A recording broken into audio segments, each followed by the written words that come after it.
I know it was Halloween last week, but come sit down. Let me tell you a little scary story. Come, take your place. Sit wherever you want to sit. Sit wherever you want to sit.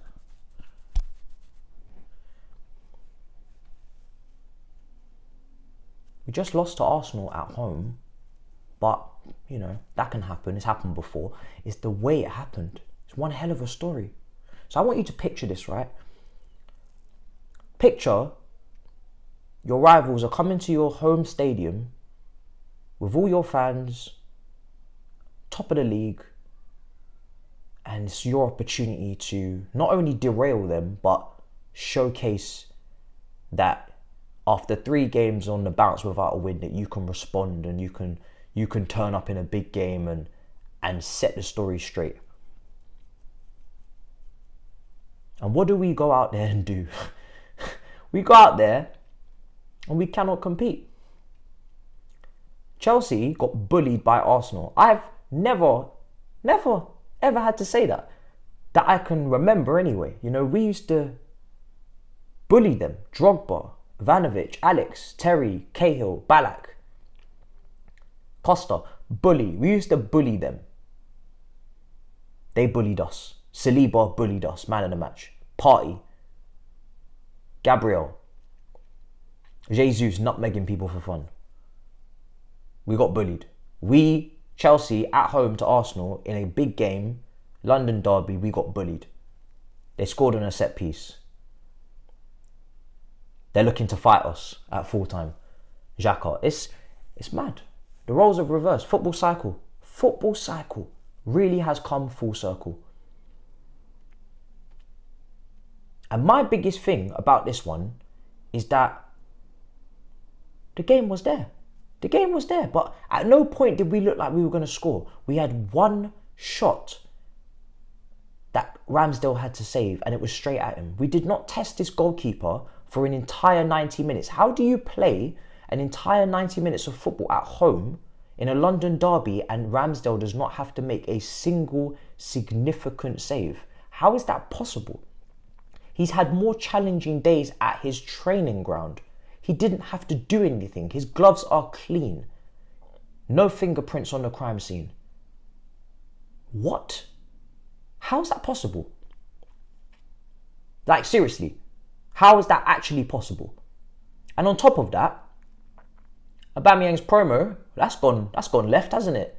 8 touches. He got 8 touches today. He was not even involved. It's like we was playing with 10 men. The guy was non-existent.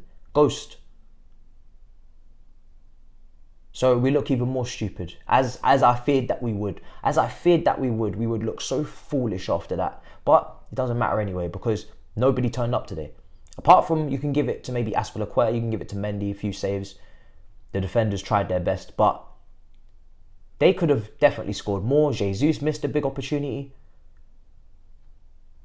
But I just don't understand how Potter can watch what happened in the first half. You're going in level and you don't make any changes.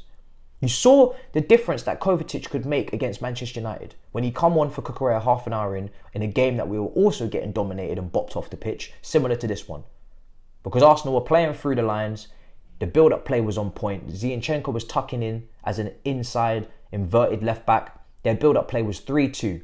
Partey and Zinchenko in a pivot, double pivot, Xhaka was pushed forward, Odegaard was pushed forward, and Ben White slotting in as a third centre-back, along with Gabriel and Saliba, who got man the match, bullied us. The centre-backs bullied us. We got bullied. The only time that we skipped past Saliba, the one time was Kai, and he still caught up and got it out for a corner. We got bullied. Technically, they were clear. Physically, they were clear. It's only 1-0 because Gabriel Jesus misses a big header, couple saves from Mendy. And the defence, like I said, they put up a good fight. But at no point did I watch that game and think, yeah, Chelsea could score here. Yeah, Chelsea might. No, not at any point. Not when we were 0-0, not when we were 1-0 down. How can I sit here and not at any point, not at a single moment, not a single second of that game did I feel like, yeah, we're going to score. We're going to do something. We were just playing. 0-0, 1-0, same thing. Just playing like as if we're just moving with the times. Just whatever happens, happens. Moving on. Next game. That didn't feel like a London derby to me until the end. Then the passion and desire comes. It's too late. Kovacic eventually comes on. Too late, Potter. Too late. If he's fit, if he's not fit. If he's not fit, then he can't come on at all, surely, no? If he is fit, then why didn't he come on at half-time? Like he came on early against Man United. Why couldn't he come on earlier? Loftus-Cheek didn't do anything today. Jorginho was much better than him in midfield. Loftus-Cheek didn't contribute to the game. I can't think of a single positive thing that Loftus-Cheek did today. Sometimes the ball was just going past him. He looked like he was 2 steps off the pace today. Lethargic. And then when he did receive it, not a progressive pass in his body. I just didn't see anything from him today. I didn't see anything from Sterling. 1 dribble completed out of 6. 8 touches for Aubameyang, like I said. Yes, at times you could say that Sterling was isolated when he received the ball, but he was just poor. Why couldn't Pulisic come on earlier? Again, another player that's contributed in the last few games. He's come on. He's had good cameos. Why didn't you bring him earlier? Why didn't you bring him on earlier, Potter? I don't understand. You've got substitutions there. You were 0-0. We weren't playing well, but we were 0-0. You had the opportunity to take the game into your own hands, and you didn't do anything until they scored. That's when the substitutions come on. Mason, Kai, not good enough. Like, just seriously, not good enough. Mason had so many heavy touches in the final third in the first half when he received the ball in dangerous positions. Kai was just Kai. Just whatever. You know, some nice things here, some poor things here, just whatever. He was probably our most involved attacker in the first half, so I give him credit for that. He was involved. I saw him, at least. I can't say the same for everybody else. There was many parts of the game where I started to question if I'm seeing 11 players on the pitch or am I seeing 7 or 8? Because so many people went missing. And then he called the police. I honestly can't believe, yes, we can lose to Arsenal. Shit, we lost already to them at Stamford Bridge many a time in the last few years. Arteta's unbeaten here. So we're not going to do this whole managers, yeah, cool. We haven't beaten Arsenal at home in ages. So it's not about who's managing right now. It's just about the lack of competitive spirit. It felt like as if we were playing a friendly. Like there was nothing riding on the game. There was no change in any part of our play in the second half. We were losing the game and it didn't feel like we were because we weren't doing anything different. Everything was just the same. Dominated. They played the ball through us many times in that first half. Could have easily been more goals up. So easy from back to front. 2 passes and I saw them through our whole team. Whole team in the first 6 minutes, they played 2 passes, they were through. 1 pass, Ramsdale in between the lines, bang. Next pass in between the lines, bang. Next thing you know, they're backing us up. Saka's backing us up in the penalty box. I kind of felt like the goal was coming in the second half because again, the substitutions weren't made by Potter. We weren't playing well in the second half. I said, when is the substitutions going to happen? You've seen 10, 15 minutes now. You're still playing poorly. When are you going to make the substitutions? When are you going to act? You've had no problem acting early before, so I'm expecting some action. Less move. There was no action. Then we conceded. And then you're thinking, okay, Chelsea have conceded. They're going to show something now. They're at home. This is a big game. It means a lot to the fans. Let's see something. We saw nothing. Substitutions, they didn't make a difference. Nothing happened. I can't tell you anything significant for Ramsdale to do. I can't tell you any moment they looked like conceding. They bullied us. They beat us on a technical standpoint and they bullied us. I think Azpilicueta, like I said, I thought he coped pretty well considering that he was probably everybody's, biggest worry. I thought Jorginho was better as well than maybe we expected him to be in a game like this. But Mendy, but wow. Toothless, spineless, horrendous performance. Just so emotionless. It was an emotionless performance. That's what it was, to be honest. It was devoid of emotion.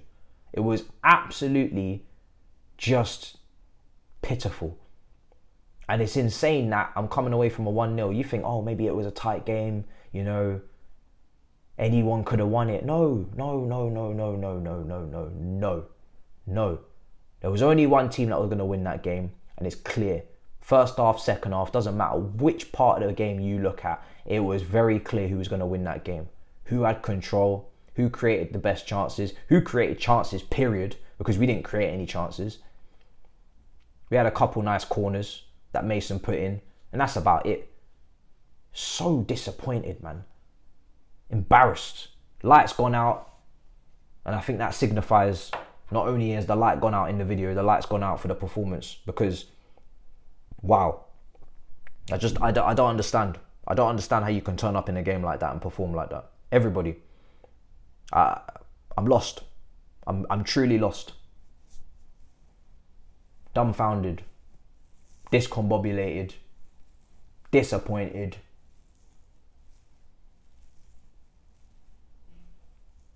Just disdain. Just pure displeasure. Just dysfunctional. No, nothing. Just poor. So bad. So bad, people. It's everybody's fault. Everybody has to hold that. I can't lie. We have to hold that. The players have to hold that. The manager has to hold that. Everybody has to hold that. Apparently the fans as well, because the stadium was apparently mad quiet. I don't know. It's just all round just horrendous. I'm embarrassed. So, yeah. Let me know what you thought in the comments down below. Insane. What a horrendous football match. In a bit, people. Peace.